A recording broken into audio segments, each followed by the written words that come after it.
Hello, hello, and welcome to another podcast episode of Overpowering Emotions, where I talk all things big emotions, emotion regulation, resilience.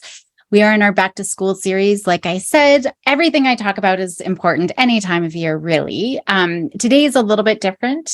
I will be talking about parent-teacher communication, which is important throughout the school year. But as soon as school starts, it's really important that we're connecting with the school and we're building that working relationship with our kiddos' teachers right from the get-go. Parental involvement is a really crucial factor in our kiddos' educational journey. And so this is something, even if you're a mental health professional listening to me, or a parent or an educator, I mean, this is important for all of us. This is something that I'm coaching parents that I work with to do. I'm coaching the teachers that I work with to do. This is such an important relationship for our kiddos' success. It goes beyond attending just basic school events or just checking homework.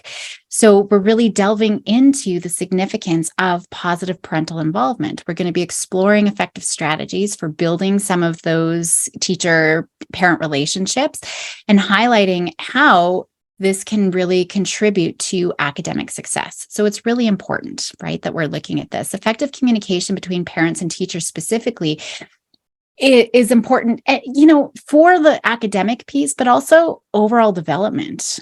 And so there's a few reasons I really want to focus on today. First, maintaining regular communication between parents and teachers.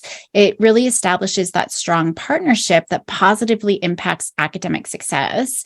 Because when we're communicating with teachers, we're gaining valuable insights into how our kiddos are doing, obviously. What are some of their strengths? What are some of the areas of challenge?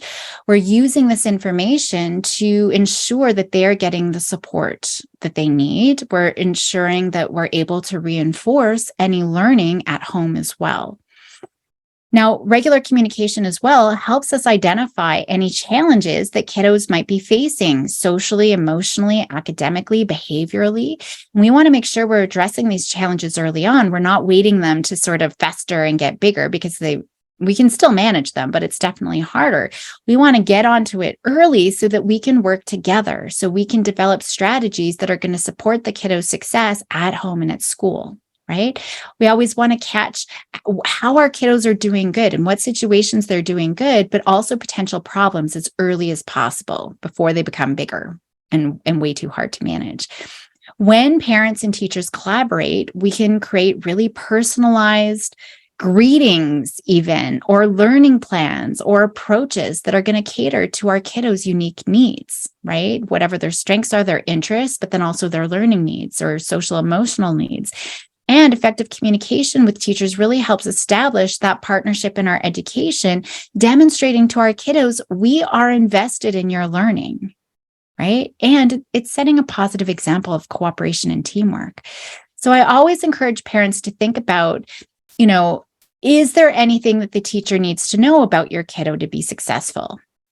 I've had so many parents who want to wait and see. I'm going to wait and see if they pick up on something, if something's going to happen, if you're concerned about something.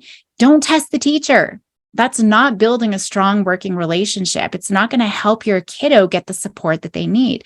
Knowledge is power. And if the teacher knows, what's going on for your kiddo, what to watch out for, they can jump in and help right away. And I see this a lot, especially when I've got kiddos with diagnoses and neurodivergent diagnoses like ADHD, for example. It's like, I'm just going to see what the teacher says or what they think. I don't want to tell them. I'm not going to disclose the diagnosis. That's not building a strong relationship, right? It's okay for sure. Like, give the teachers a few days just to get to know your child, right? That's important. Let them get the lay of their class and who's in their class and get to know the kids a little bit, and then you can set up a time to get to know them. Get to know their teaching style. We're not going to jump in and say, you need to do X, Y, and Z for my kiddo. Build the relationship, right? How would you start a relationship with someone else? You're not going to go in and demand everything that you need from the friendship. You want to get to know them, get to know their teaching style. You're going to share information about your kiddo for sure. If you already know, that there's some resources and strategies, bring them in. ask the teacher if, like, here's some things that I know have worked in the past, but I know everybody's different. What do you think? What's going to be most helpful for you to work with an anxious kiddo or an ADHD kiddo? So if anxiety is a problem, having that meeting is so important. Any issue that you're concerned, having that meeting is really important. And it's important to know that the conversation isn't about, again, telling them what to do. Certainly things that we know, we want to have a conversation. If they don't know accommodating anxiety is a problem, we're definitely going to bring these up, right? So we know reassuring them, letting them be excused when they're not, saying they're not feeling good. As soon as things get tricky, those things actually make their anxiety worse. Those are things, yes, we absolutely want to talk to the teacher first. So we want to make sure we're having this open, collaborative, conversation proactively first before things blow up in our face. That's going to be really important. And there's so many benefits. I mean, truly, I can't reinforce it enough. That regular communication, starting it right from the get-go, where we're able to, again, support and reinforce any of that, the classroom learning at home, all of those things, right? Where we're giving teacher insights into our kiddo's social emotional development. They can provide helpful responses when anxiety shows up, the proper support for your kiddo. We're going to kind of cross that. So working on that relationship also fosters that sense of trust and collaboration throughout the whole school year. And we're making sure that we're establishing that expectation that we're going to be working together as a team. Okay, so there's so many importance. Lots of different strategies to foster this. Of course, take advantage of any parent-teacher conferences, meet them face-to-face, even if you don't have anything to begin with. And if you can't make the conferences, maybe setting a separate time. Hey, I couldn't find a time, but I'd really like to touch base with you. Prepare a list of questions or topics that you want to make sure you discuss so that you can make the most of the limited time. You might only have 10 minutes, if that, right? So it's really important. And a meet and greet, no, if I have 10 minutes or it's just an open house meet and greet, you might have different conversations. You might want to set up a scheduled meeting. But initiating that regular communication as well. So meet them when you can, that meet and greet, but then setting up, maybe it's emails or phone calls or digital platforms if they have them, sharing updates, sharing any concerns that you have regarding your kiddo's progress or behavior or well-being, right? Making it really meaningful though. We're not going to do regular dumping, venting sessions or telling them what they're doing wrong. It's just, hey, I just wanted to touch base, wanted to give you an update. Here's some positive things that are going on. Maybe that's what you want to start with, is just focusing on the positive aspects of school as well, the positive aspects of your kiddo's experiences and achievements, and then maybe some of their goals too. So when we're engaging in these conversations with teachers, we're going to, again, everything that I've talked about with our kiddos, we're going to practice active listening.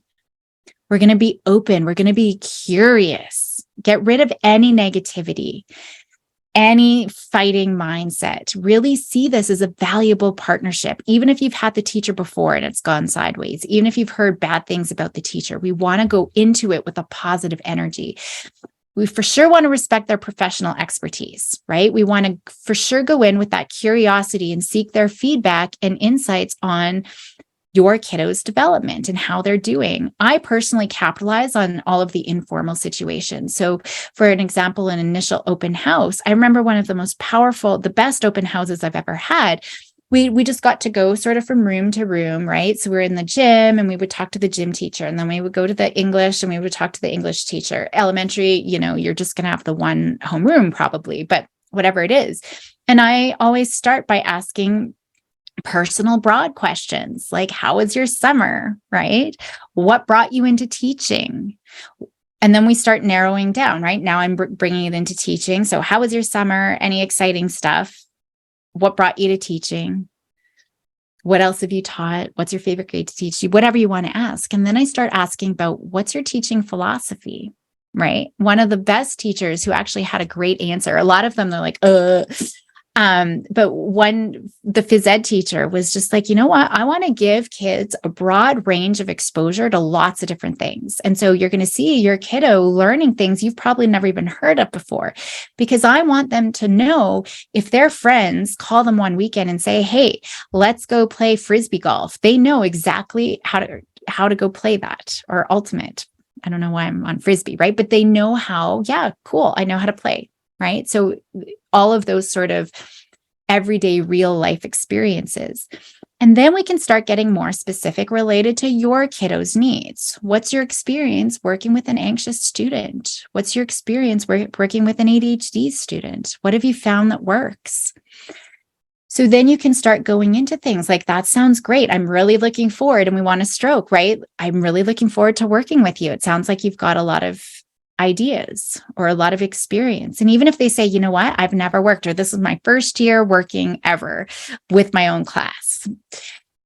Hey, well, that's totally fine. I've got some ideas on how to help. My kiddo does have some anxiety, and I've got some ideas on how to support them. So maybe one day we can sit down and chat and see what might work for you, right? We want to have that sort of collaborative approach.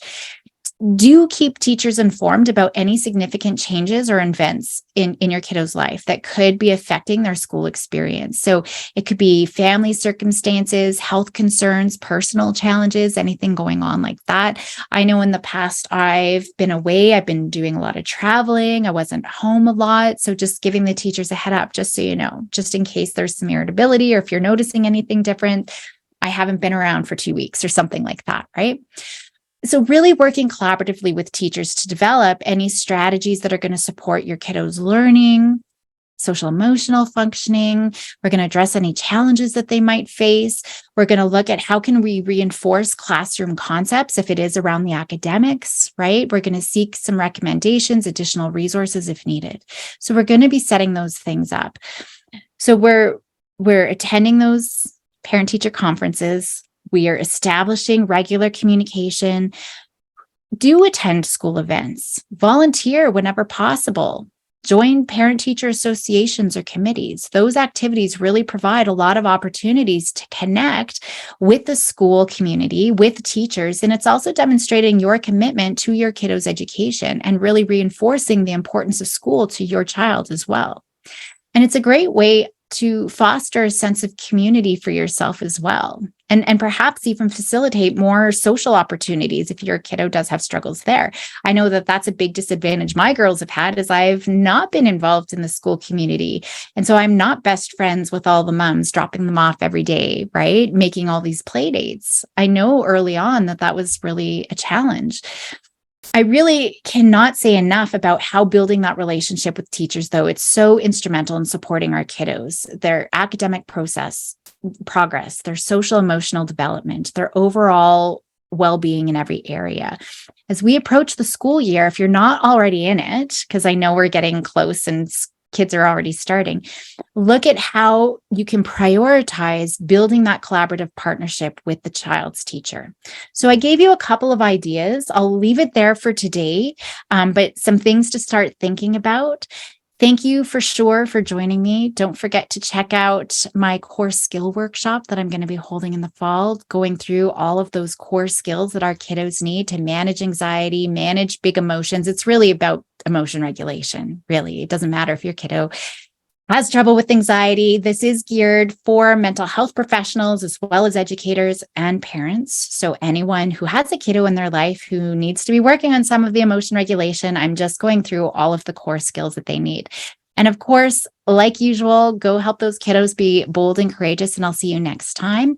And I'll be working through some of the key skills our kiddos need to start learning now for their academic success, but also in the future. Have a great day.